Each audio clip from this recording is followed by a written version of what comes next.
un especialista que está con nosotros también. Hablamos de la viróloga Vivian Luxinger de la Universidad de Chile, parte de la Facultad de Medicina, y durante el fin de semana y las últimas jornadas la escuchábamos también hablar y referirse respecto de la pandemia, respecto de lo que se está haciendo y lo que ya adelantábamos también, estos casos de este síndrome multisistémico que está afectando no solamente a los niños, como lo hemos visto en las últimas jornadas, lamentablemente, sino que también a los jóvenes.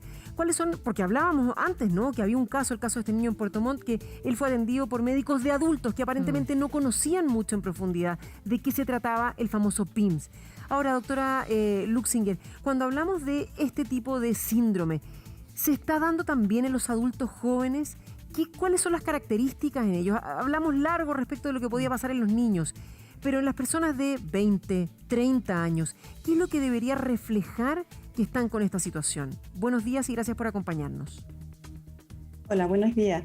Mira, la verdad es que el espectro clínico, es decir, las opciones de manifestaciones clínicas del COVID son bastante amplias. No es solamente la neumonía como parte del principio, hay cuadros que son más generales. Y hay dentro de esos cuadros generales hay pacientes que tienen más síntomas inflamatorios, por lo tanto está dentro de la posibilidad que los pacientes de cualquier edad puedan presentar este cuadro con mayor componente inflamatorio. Y son infecciones, finalmente en realidad este virus está produciendo infección, digamos, diseminada, no solamente a nivel pulmonar, así que se dan estas manifestaciones clínicas. Siempre después de un par de semanas de ya haber tenido la enfermedad, porque esa era una característica que al menos se había dado en los niños, no necesariamente tener los síntomas del COVID, pero sí hasta 6 semanas después tener estas manifestaciones que podían ir desde problemas estomacales hasta dolores musculares. Sí, está más identificado en niños, pero también se ha visto que en adultos puede haber sintomatología días después de haber tenido el cuadro principal por el COVID. La verdad es que este virus nos sigue dando sorpresas respecto a su presentación clínica y evidentemente no tenemos todavía todas las definiciones completas de lo que puede hacer. Doctora Luxinger, hacer una distinción de inmediato. Una cosa que es todo preocupante. Está el PIMS, que afecta a los más chiquitos fundamentalmente, pero tenemos un incremento notorio de casos de coronavirus de niños y adolescentes. De hecho, Gino Costa tiene una tabla comparativa de cómo eran los contagios el año pasado para ese segmento y cómo ha sido ahora. Así es, y lo vamos a analizar con el doctor Ugarte porque por comuna vamos a ir describiendo cómo era el panorama el 2020 y ahora en lo que va del 2021, que es poquito, ¿ah? Y ahí se van a dar cuenta, este es el aumento de casos en niños y jóvenes. Comuna de Vitacura, en el 2020, doctor Ugarte, eran 159 casos. En lo que va del 2021, 111. Comuna de la Florida, todo el 2020, 1.236 y ya en lo que va del 2021, 516 casos. La Reina, 187 casos el 2020 y 100 ya en lo que va del 2021. Comuna de Las Condes, 439 casos el año pasado y ahora la mitad. 2021, 233, bien digo. Ñuñoa, 317 el 2020 y 202 casos el 2021. Y la comuna de San Ramón, 431 casos el 2020 y en lo que va del 2021, 93. Si uno comienza a analizar, doctor, y la tendencia se mantiene y continúa así, en lo que va del 2021, es explosivo el aumento de casos en niños y jóvenes. O sea, las cifras que tenemos este año en 3 meses son bastante importantes considerando la velocidad del contagio el año pasado. Ahora, también esto puede estar influido por mayor detección, de que consulten antes y también mayor posibilidad de contacto con otros niños y de contagio. Pero acá, doctor, por ejemplo, la comuna de La Reina es bien decidor la comparación, 187 el 2020 y ya 100 el 2021.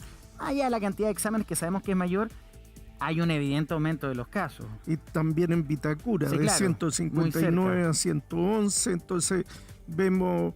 es para ir teniendo en cuenta que no son solo otras enfermedades respiratorias que están apareciendo en niños, que no se había visto tanto el año pasado, sino además coronavirus en sí mismo.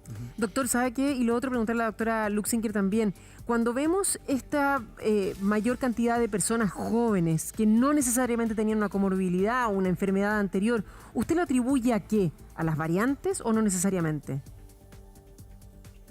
Yo creo que hay varios factores que están influyendo. Uno son los factores sociales. Los niños, los jóvenes están teniendo más interacción social ahora que antes, que el año pasado. El año pasado era mucho más restrictivo. Yo creo que eso a nivel de toda la población. De hecho, por eso tenemos tanta cantidad de infectados. Hay más interacciones sociales. En los niños hay más interacciones sociales y se están infectando del coronavirus y aún más de otros virus respiratorios. Así que es mucho más preocupante. Y también está la posibilidad de que las variantes nuevas que han llegado, que son más transmisibles, estén participando también en este enorme aumento de casos. La verdad es que tienes que tener un estudio con un número grande de muestras para poder decir cuál es la variante que están circulando más en nuestro país. Pero las variantes que son más transmisibles, que se han identificado como más transmisibles, están en Chile y aún más ya se ha identificado que hay transmisión comunitaria, es decir, que hay personas que no tienen antecedentes ni haber venido al extranjero, ni haber estado en contacto con extranjeros, o sea, que se contagiaron en algún lugar del país.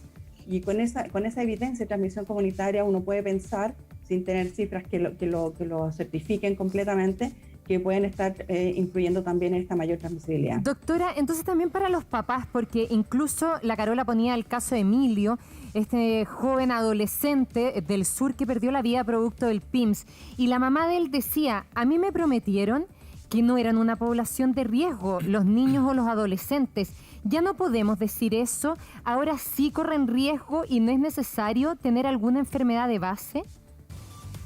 A ver, eso ha sido desde el inicio de la pandemia. Aquí han habido personas, han habido niños, esto está publicado de hecho en el extranjero también. El año pasado también hubo niños con PIMS, lo que pasa es que eran muy poco frecuentes. Ahora ha aumentado el número y esto también tiene que ver con el aumento de casos de infectados a todo nivel en nuestro país. Yo creo que uno siempre habla, en medicina hablamos mucho de los factores de riesgo, porque claro, cuando tú tienes un adulto, tienes mayor mortalidad, se está muriendo gente que especialmente es mayor de 65 años, que tiene enfermedades de base, versus los escasos niños que fallecen por esta enfermedad, uno dice, no es un factor de riesgo.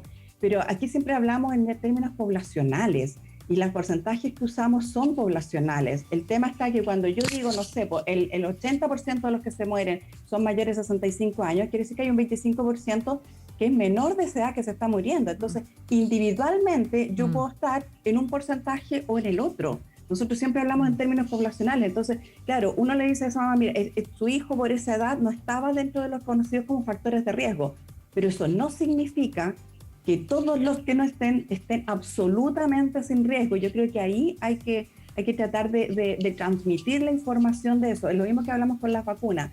Ya las vacunas son efectivas en el 95% para evitar enfermedades graves. O sea, hay un 5% que igual va a desarrollar una enfermedad grave. Ahora, yo no sé si voy a estar en ese 95% o en ese 5%. Y por eso es que debo seguir asumiendo las medidas para evitar infectarme, porque no sé en qué grupo voy a estar.